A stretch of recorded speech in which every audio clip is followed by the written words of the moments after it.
पहले हम ईश्वर को सही ढंग से समझें। और जो लोग, जब बड़े बड़े विद्वान लोग भ्रमित हो जाते हैं, तो एक आम नागरिक कैसे वो समझ सकता है 33 करोड़ देवी देवताओं को, या ब्रह्मा विष्णु महेश के रहस्यों को, रामकृष्ण के रहस्यों को कैसे कोई समझ सकता है।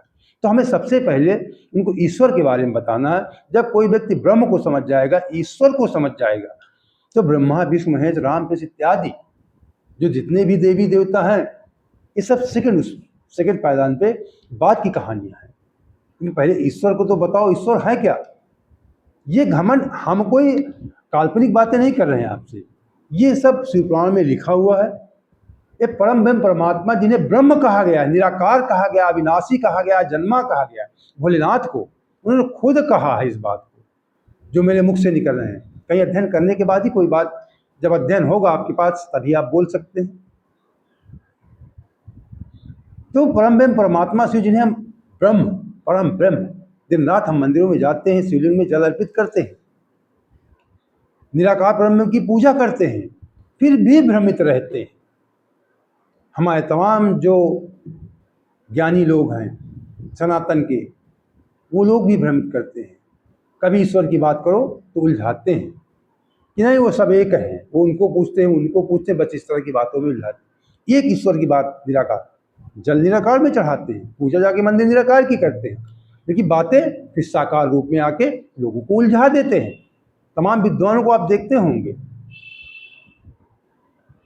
तो ये जो उलझन है, ईश्वर क्या है, और जो सनातनी लोग हैं, क्यों भ्रमित होकर के पैसे के लालच में या तमाम जाति बंधनों के उसमें क्यों दूसरे धर्म को ग्रहण कर लेते हैं, जबकि ईश्वर परम परमात्मा शिव को सबके लिए बताया गया है, दयालु बताया गया है, उन्हें महादेव कहा गया, जगत पिता कहा जाता है, सबके पिता, पशु पक्षी सभी जाति धर्म समुदाय, ये देवों के देव, देवताओं के भी पिता है। ब्रह्मा विष्णु को उन्होंने कहा है पुत्रों। तो ईश्वर को समझ लीजिए। और ईश्वर किसे कहते हैं? ब्रह्मा विष्णु को भी ईश्वर नहीं कहा जाता है, वो देव हैं सारे जितने भी देवता हैं। अक्सर आप दुर्गा सप्तशती नवरात्र में पढ़ते हो, नवरात्रि व्रत में आप अध्ययन करते होंगे, सभी जगह उल्लेख किया गया है। वहाँ पे श्री दुर्गा अष्टोत्तर शतनाम स्तोत्र में साफ साफ लिखा है ईश्वर वाच, मतलब ईश्वर ने, कई जगह उसमें उल्लेख है दुर्गा सप्तशती में कि ईश्वर ने क्या कहा माँ दुर्गा सप्तशती के बारे में, उनके 100 नाम बताए। और ये भी हम जानते हैं, सारे लोग जानते हैं कि समय समय प्रत्येक युग प्रत्येक काल में शिव की पूजा होती रही।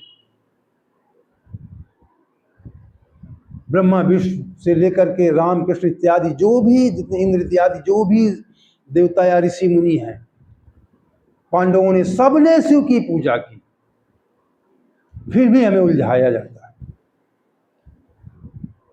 तो आज इन्हें ईश्वर पे बात करते हैं। तो ये आज जो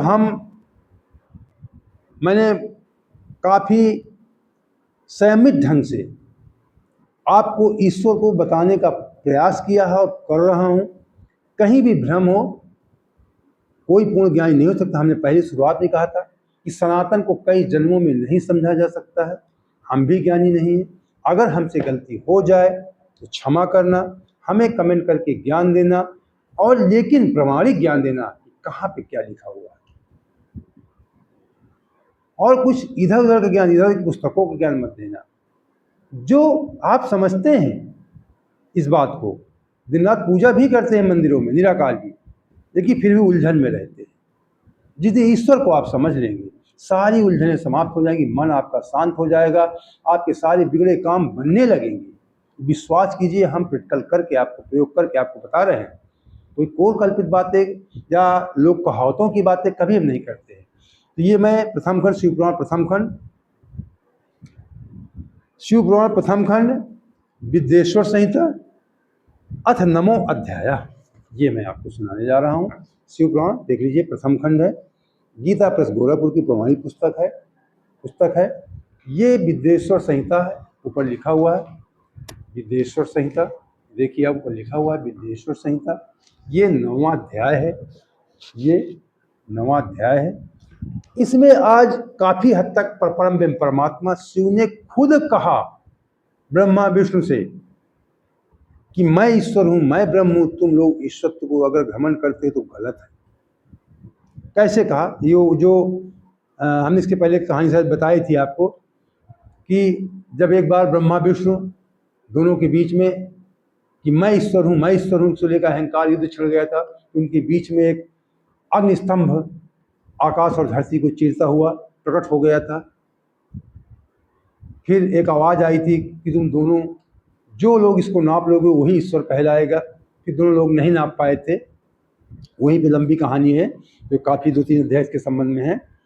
तो वहीं पे जब ब्रह्मा जी ने झूठ बोला था कि हमने नाप लिया, आदि अनंत इसीलिए कहा जाता है को। ब्रह्मा जी ऊपर की तरफ गए, नहीं नाप पाए। विष्णु जी नीचे की तरफ गए, नहीं नाप पाए उस अग्निस्तंभ को। तो विष्णु जी ने सही बोला था कि हे प्रभु, मैं आपको नहीं नाप पाया। ठीक।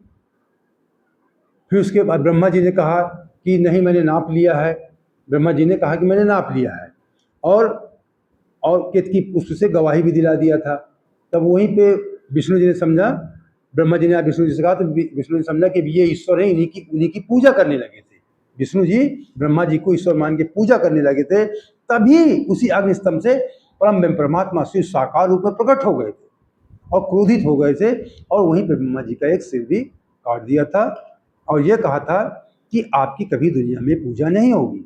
वहीं पे विष्णु भगवान को आशीर्वाद दिया था कि आप जन्म जन्मांतर पूजे जाएंगे, मेरे जैसे ही पूजे जाएंगे, आपके मंदिर इत्यादि बनाए जाएंगे। फिर वहीं पे क्या उपदेश दिया था परम परमात्मा ने, वो कहानी हम आपको बताने जा रहे हैं। इसको आप ध्यान से सुनिए। अगर अभी तक आपने चैनल सब्सक्राइब नहीं किया है तो सब्सक्राइब कर लीजिए। ये अद्भुत ज्ञान नहीं आपको मिलेगा। बहुत, ये नहीं कहता बहुत सारे लोग नहीं जानते, जानते हैं, लेकिन वो सही ढंग से समझाने का प्रयास नहीं करते, क्योंकि तमाम लोग तो खुद उलझे हुए होते हैं। और जो लोग जानते भी हैं, ज्ञानी भी हैं, वो सरल भाषा में लोगों को समझा नहीं पाते, जिससे हमारे जो आम लोग हैं, जमीनी स्तर के लोग हैं, माताएं बहनें हैं, जो तमाम ऐसे हमारी बहन बेटियां, तमाम ऐसे भाई बंधु हैं जो सनातन धर्म को नहीं समझ पाते, छोड़कर दूसरे धर्म ग्रहण कर लेते हैं। तो हमें सरल भाषा में ये बताना है कि सनातन क्या है, सनातन देव कौन है, जिससे लोग भ्रमित न हों, ईश्वर को समझ सकें। क्योंकि ये समझ सकें कि जो लोग हमें बरगलाने फुसलाने आए दूसरे धर्म के लिए, ये तो इसी की शाखाएं हैं। इस बात को समझाना, जन जन तक पहुंचाना है। आप भी इसका, ये हमारा संकल्प है, इसी में हम दिन रात लगे रहते हैं। आप भी हमारा सहयोग कीजिए, चैनल सब्सक्राइब कर लीजिए और वीडियो अच्छा अगर आपको लगे तो लाइक और लोगों को शेयर भी करना, जिससे सनातन धर्म का प्रचार प्रसार बढ़ सके। तो आइए अब आपको कुछ प्रमाण दिखाते हैं कि परम परमात्मा शिव भोलेनाथ जो आदि हैं, अनंत हैं, अविनाशी हैं। उन्हें अविनाशी को कोई विनाश नहीं हो सकता, निराकार हैं, उनका कोई आकार नहीं है।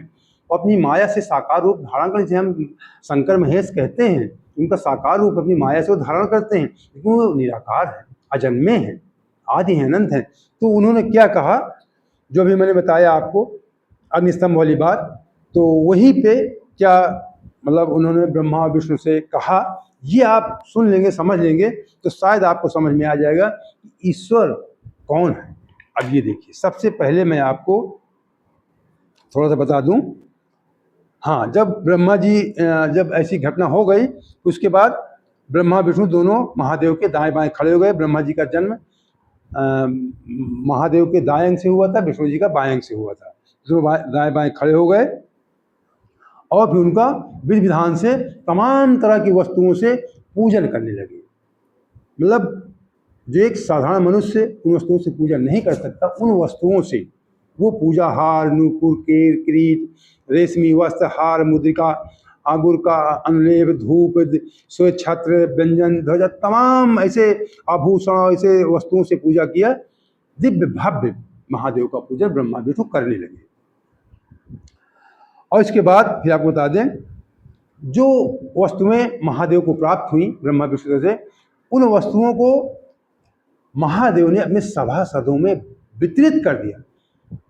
मैं इसलिए ये बात बताने जा रहा हूं कि जितनी भी परंपराएं की शुरुआत हुई है, सब महादेव के द्वारा ही हुई है।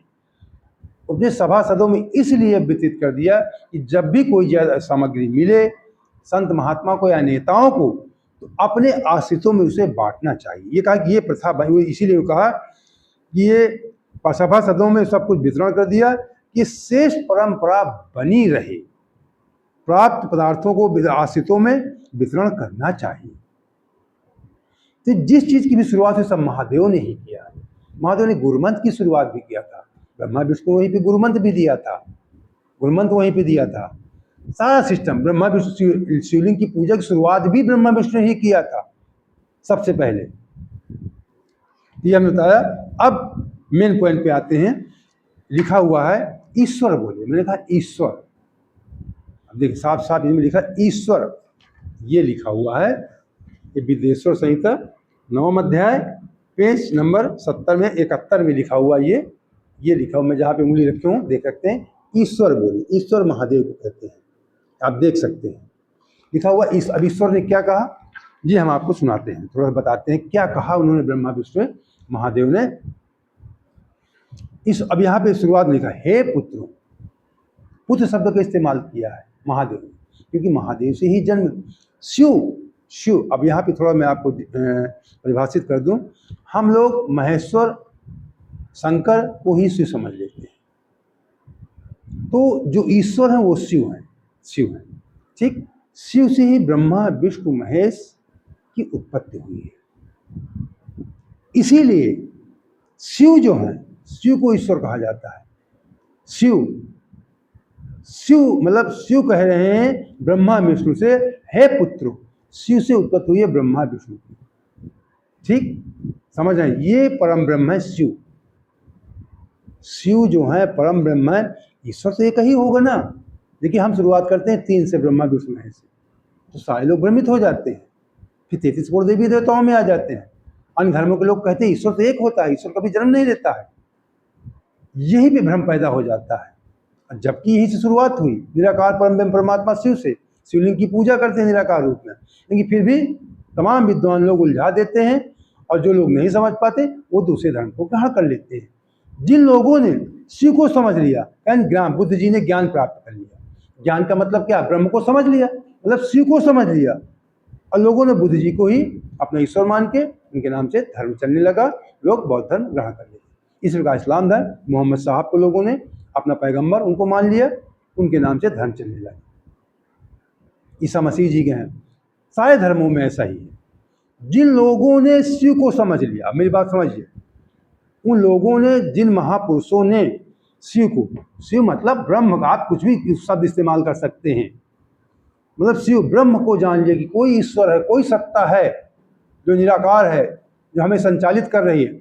उसका ज्ञान बुद्ध इत्यादि तमाम महापुरुषों, जैन इत्यादि तमाम, मोहम्मद साहब इत्यादि तमाम महापुरुषों ने प्राप्त कर लिया। वो महापुरुष और देव बन गए, उनके नाम से धर्म चलने लगे। और हम लोग, मतलब जिसका ज्ञान उन्होंने प्राप्त किया, उसके हम लोग अपने आप को कहते हैं कि नहीं, हम इनके प्रमुख अनुयायी हैं। ये सनातन, इनको सनातन देव भी कहा जाता है। हम इनके प्रमुख अनुयायी हैं। हमें मेन, हम ईश्वर के सबसे मेन करीबी हम हैं, और हम नहीं समझ पाते हैं, दूसरे लोग समझ करके और फिर उनके नाम से धर्म चलने लगते हैं। तो यही ईश्वर जो महादेव हैं, जिन्हें हम कहते हैं शिव। आपको एक महत्वपूर्ण बात और बता दें, ये पूरी कथा नंदकेश्वर, नंदी जिन्हें आप कहते हैं, वो शिव का ही रूप हैं। नंदकेश्वर सनत कुमार जी ब्रह्मा जी के हैं, उनको सुना रहे हैं। और सनत कुमार ने व्यास जी को सुनाया, व्यास जी ने सूत जी को सुनाया, सूत जी ने प्रयागराज में ऋषियों को सुनाया था। और इस अद्भुत रहस्यमय गूढ़ रहस्य को लोगों तक पहुंचाइए, अपने लोगों को जागरूक कीजिए, सनातन का प्रचार कीजिए, जिससे हमारा सनातन धर्म कमजोर न होने पाए, सनातन को छोड़ करके लोग दूसरे धर्म ना ग्रहण करें। इसके लिए आप वीडियो को लाइक शेयर कीजिए और चैनल सब्सक्राइब कर लीजिए, जिससे इस प्रकार का अद्भुत ज्ञान आगे भी आपको मिलता रहेगा। हर हर महादेव।